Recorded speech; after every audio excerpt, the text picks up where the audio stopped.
स्वागत है आपका हॉर्नबिल टीवी भारत पे। मैं हूं आपकी एंकर के खजानिया सुनो। आइए देखते हैं आज की बड़ी खबर। नगर विकास मंत्री ए.के. शर्मा और मेयर सुषमा खरवाल ने डेंगू प्रभावित क्षेत्रों का निरीक्षण किया। उन्होंने बलवाड़ा और विकास खंड में डेंगू मरीजों की स्वास्थ्य स्थिति की जांच की और जागरूकता के लिए पैम्पलेट वितरित किए। मंत्री ने अधिकारियों को नियमित सफाई, एंटी लार्वल छिड़काव और फॉगिंग के निर्देश दिए। उन्होंने सफाई मित्रों को किट देकर सम्मानित किया और गोमती नगर में निर्माणाधीन फिक्स कॉम्पैक्टर डंपिंग यार्ड की प्रगति का भी निरीक्षण किया।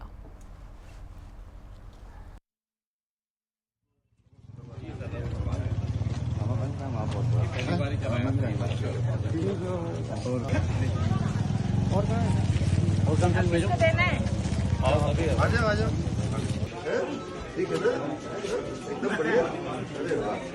क्या हुआ? ठीक है ना, याद रखिएगा इस सब बात का, अच्छे से बताना। साफ सफाई रखिएगा ना तो बीमारी से बचेगा। बहुत लंबी हमारी लंबी संख्या है। आइए बस आपका हालचाल पूछने और अपने कर्मचारियों का कामकाज पूछने के लिए। अरे आइए सर, 2 मिनट आइए। सोचा थोड़ा ध्यान रखो, थोड़ा चलना फिरना भी कम रखना। ठीक हो ना आप? बुखार नहीं है ना? बहुत हाल लेने आए तो हम भी हाल चाल ले ना। घर में और कोई बीमार नहीं है ना? नहीं तो नहीं। अच्छा, किस क्लास में पढ़ते हैं? किस क्लास में? 7th में। आप किस? एक परेशान करने वाली घटना में भाजपा उम्मीदवार रणवीर सिंह ठाकुर को मुस्लिम समुदाय के सदस्यों द्वारा मंच पर टोपी पहनाने के लिए मजबूर किया गया, जिससे चुनावी चर्चा तेज हो गई है। ये घटना भाजपा की मुस्लिम विरोधी छवि को चुनौती देती है, खासकर जब से पार्टी ने अल्पसंख्यक मोर्चा के कार्यक्रम में भाग लिया है। मुस्लिम बहुल क्षेत्र में टोपी पहनाने को मुस्लिम वोट हासिल करने की रणनीति के तौर पर देखा जा रहा है। ठाकुर ने समारोह में मुसलमानों से भाजपा को वोट देने की अपील की। कुंडार की सीट पर बीजेपी पिछले 33 सालों से चुनाव नहीं जीत पाई है और इस बार पार्टी पूरी कोशिश कर रही है।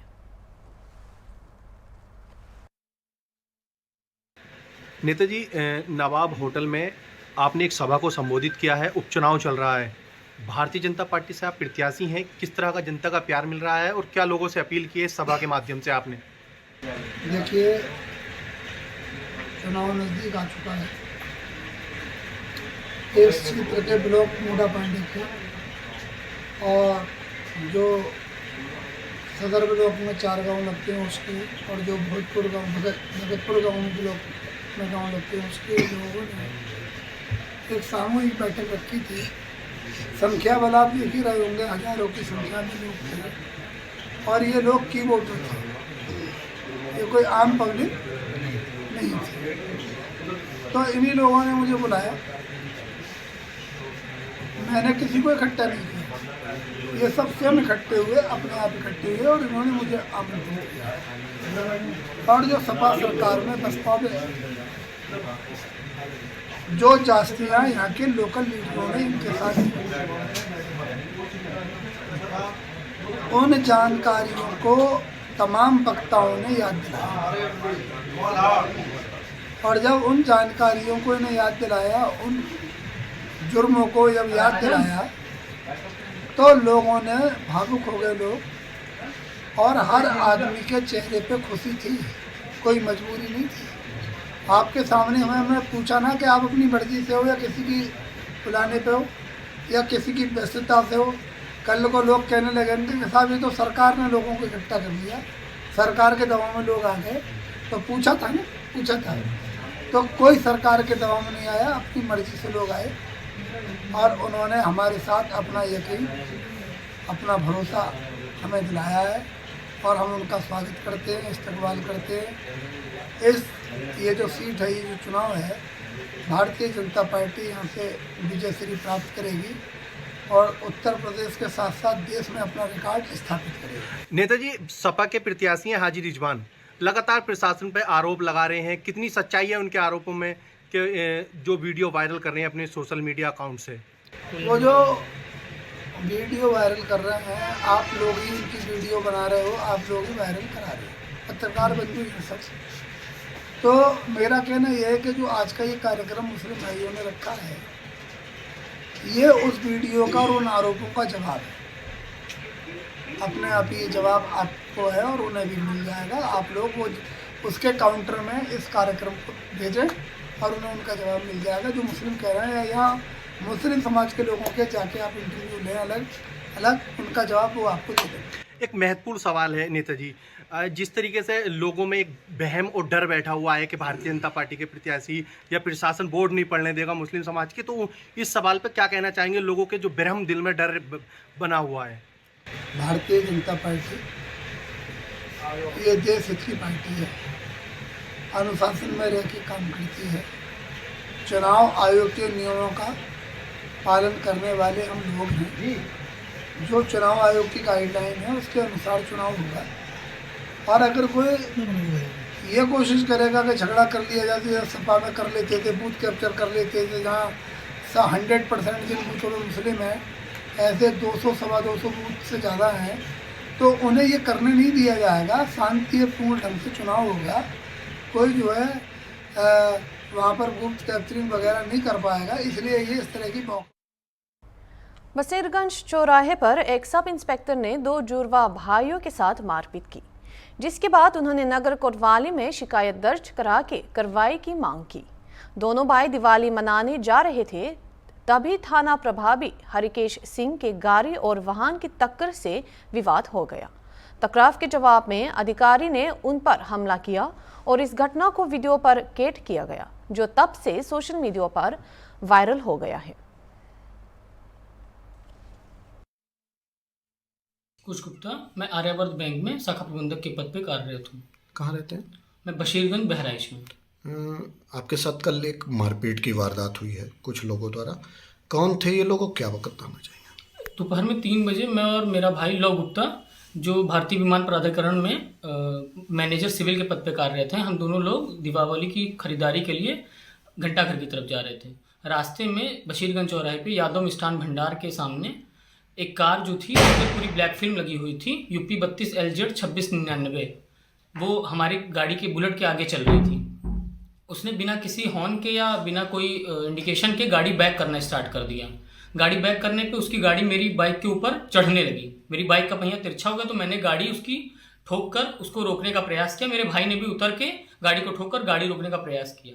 इतने में उसमें से एक पुलिस वाले हरकेश सिंह उतरे और उनके साथ एक सिपाही था, जिसने भद्दी भद्दी गालियाँ देते हुए मुझे और मेरे भाई को मारना शुरू कर दिया और मारते मारते गिरा दिया ज़मीन पे। और उसके बाद उसने मेरे भाई के पेट पे लात मारी और मुझे ढकेल दिया और मेरा हाथ पकड़ के मुझे चौकी ले जाने लगी। बाद में लोगों की भीड़ बढ़ती गई तथा पुलिस, जो अन्य पुलिस वाले थे, वो वहाँ भी आ गए और उन लोगों ने बीच बचाव करते हुए किसी तरह उसको वहाँ से निकाल दिए। आप लोग कप्तान साहब से? हम लोग उसके बाद ये वारदात होने के बाद और उसके बाद हम लोग यहाँ से सीधे SP मैडम के कार्यालय, SP मैडम के आवास पे गए कि जहाँ उनसे इस विषय में उनको जानकारी दें और अपनी रिपोर्ट दर्ज करा दें। लेकिन SP मैडम की उपलब्धता नहीं होना ऐसा बताया गया मुझे। उसके बाद वहाँ पे जो कार्मिक तैनात था उसने ये बताया कि आप कोतवाली नगर चले जाइए और वहाँ पे जाकर अपना तहरीर दे दीजिए।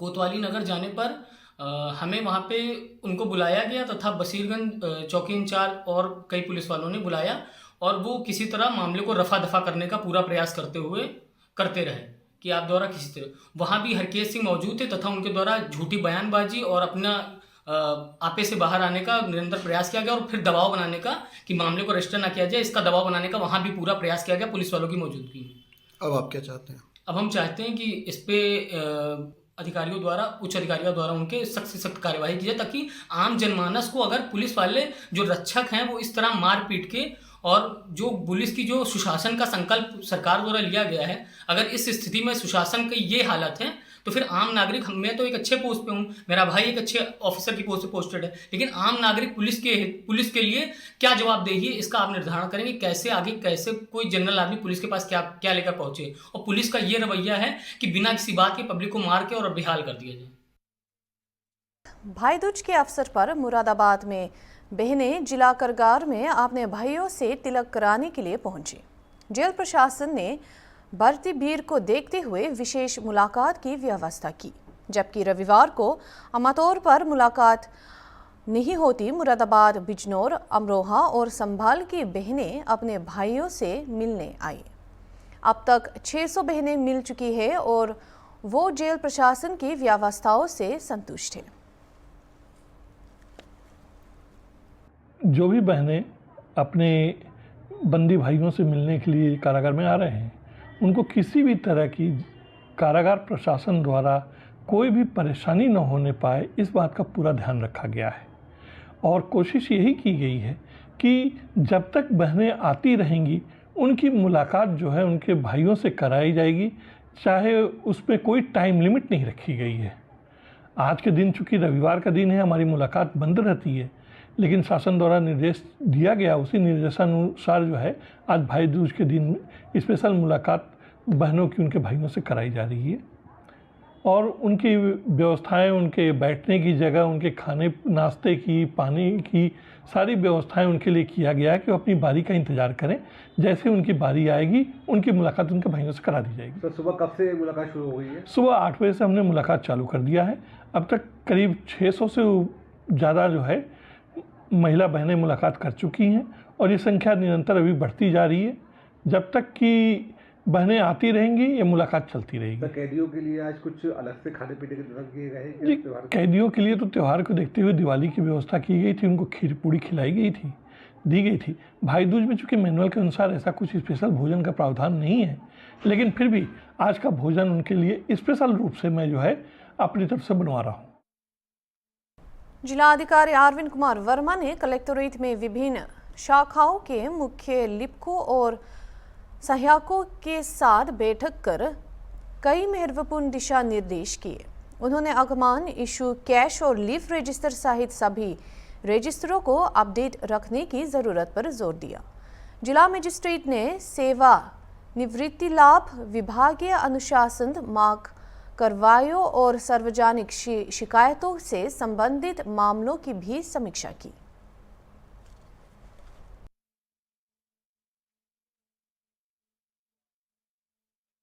केंद्रीय गृह मंत्री अमित शाह ने झारखंड विधानसभा चुनाव के लिए रांची में भाजपा का घोषणा पत्र जारी किया, जिसमें राज्य के भविष्य के लिए चुनाव के महत्व पर जोर दिया गया। उन्होंने मतदाताओं से भ्रष्ट सरकार और पीएम मोदी के नेतृत्व में विकास केंद्रित भाजपा प्रशासन के बीच छायन करने का आग्रह किया। 81 सीटों के लिए चुनाव 2 चरणों में 13 और 20 नवंबर को होंगे, जिनकी मतगणना 23 नवंबर को होगी। पिछले चुनाव में झामुमो ने 30, भाजपा ने 25 और कांग्रेस ने 16 सीटें जीती है। भाइयों बहनों, झारखंड का ये चुनाव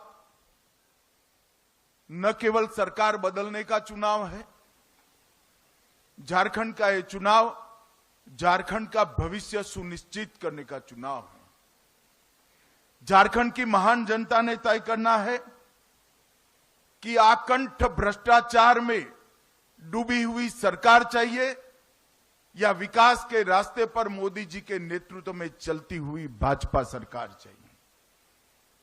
घुसपैठ कराकर झारखंड की अस्मिता, रोटी, बेटी, माटी तीनों को खतरे में डालने वाली सरकार चाहिए या परिंदा भी पैर न मार सके ऐसी सरहद की सुरक्षा करने वाली भारतीय जनता पार्टी की सरकार चाहिए। बेरोजगारी से त्रस्त युवा, पेपर लीक से त्रस्त युवा आज भाजपा में आशा की दृष्टि से अपना भविष्य ढूंढ रहे हैं। भाजपा झारखंड अध्यक्ष बाबूलाल मरांडी ने कहा कि भाजपा ने राज्य में लगातार विकास किया है, जबकि झामुमो ने केवल व्यक्तिगत लाभ को प्राथमिकता की दी है और वादों को पूरा करने में विफल रही है। उन्होंने विश्वास जताया कि मतदाता इस बार राजग सरकार को समर्थन देने के लिए तैयार है। कि झारखंड में जब जब भारतीय जनता पार्टी के नेतृत्व में सरकार बनी है, झारखंड में विकास का काम हुआ है।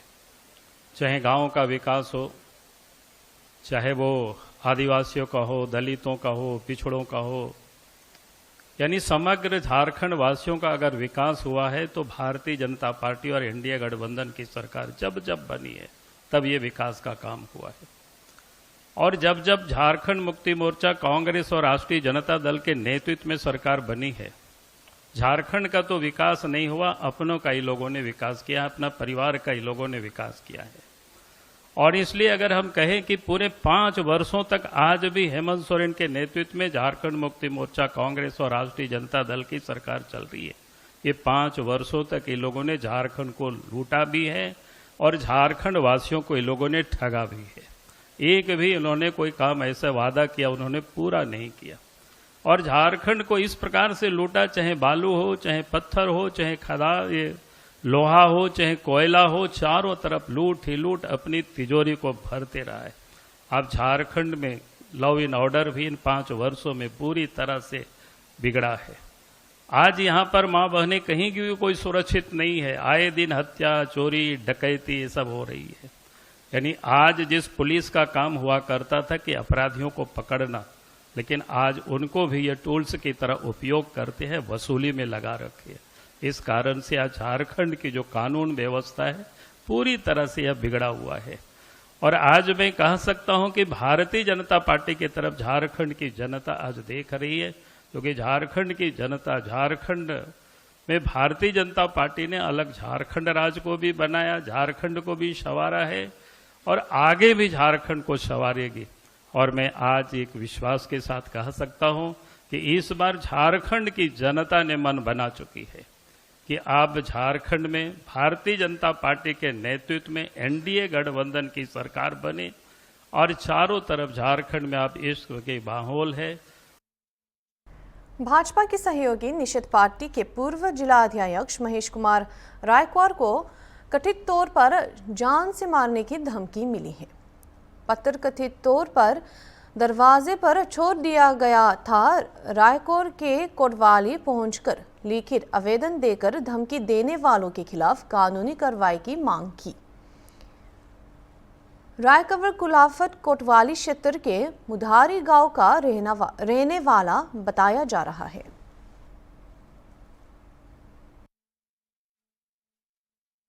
एक व्यक्ति द्वारा धमकी भरा लेटर मिलने की बात बताई गई, जिसमें तहरीर प्राप्त कर थाना कुलपहाड़ में सुसंगत धाराओं में अभियोग पंजीकृत कर दिया गया है। सुरक्षा के दृष्टिगत सतर्क दृष्टि बनाई गई है। हर पहलू में जांच विवेचना के क्रम में प्रचलित कर दी गई है। मेरा नाम महेश कुमार रायकवार है और मुझे प्रतिपुत्र महेश कुमार के नाम से जाना जाता है और मैं निषाद पार्टी से पूर्व जिलाध्यक्ष भी हूँ। और मुझे 31 तारीख की सुबह में मेरे चौखट के पास में एक पत्र मिला है, जिसमें गोली मारने के लिए सीधे लेटर पत्र जारी किया गया है और मुख्य रूप से आज की तारीख उसमें निर्धारित की गई है। और इस विषय में मुझे किसी भी प्रकार से भी कोई संशय, ना बुराई का कोई मामला नहीं था, लेकिन फिर भी पुनः बहुत बड़ा संशय हो गया है। मैं चाहता हूं कि प्रशासन इसमें कड़ी कार्रवाई करे और मेरी सुरक्षा पर विशेष रूप से ध्यान रखे। और इस पर किसी कोई बुराई थी क्या, आपकी पर्सनल बुराई हो या राजनीतिक? मुझे पर्सनली बुराई तो मेरी किसी से नहीं, गांव में सभी से परिवार जैसा मामला, परिवार जैसा संबंध है। प्लस राजनीतिक में भी किसी से ऐसी जानबूझकर कोई पर्सनली बुराई नहीं है, लेकिन पता नहीं ऐसा कैसे कारण हो गया है जिसमें बहुत बड़ा संदेह पैदा हो गया है।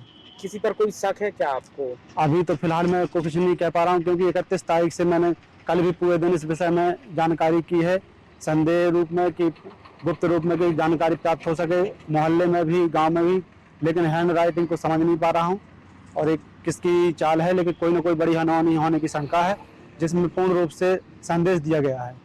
किस तरह की मांग है प्रशासन से आपकी?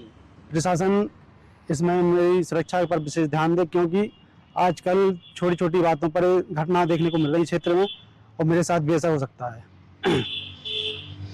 क्या अब तक पहले भी कोई ऐसी धमकी भरे पत्र आपको दिए जा चुके हैं? नहीं, ऐसा कभी नहीं हुआ। अभी के लिए इतना ही और खबरों के लिए देखते रहिए हॉर्नबिल टीवी।